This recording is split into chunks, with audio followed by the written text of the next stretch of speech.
O ju të ri, o bijtë e mi, më lejoni t'ju them disa fjalë. Ju jeni njerëzit më të dashur për ne.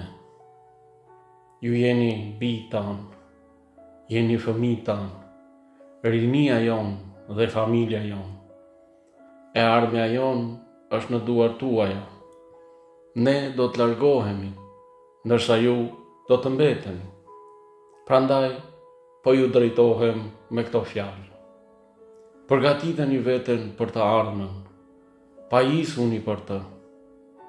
Zgjidhja e problemeve të vendit, qoftë problemeve të tanishme, atyre që do të na dalin përpara në të ardhmen, apo atyre që i has çdo vend e çdo popull, sepse natyrisht nuk ka vend pa probleme.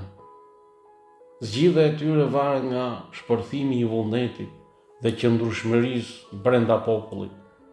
Duhet që vullneti, vendosmëria e palëkundur dhe qëndrimi i fortë të burojnë nga vetë populli.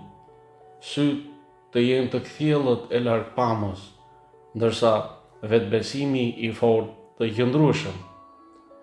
Nëse mbështetemi tek Allahu dhe mbështetemi tek vetja jonë, atëherë forca shpirtërore do të jetë e qëndrueshme, e fuqishme, si në fusha shkencore, ashtu edhe në ato të administrimit dhe udhëheqjes.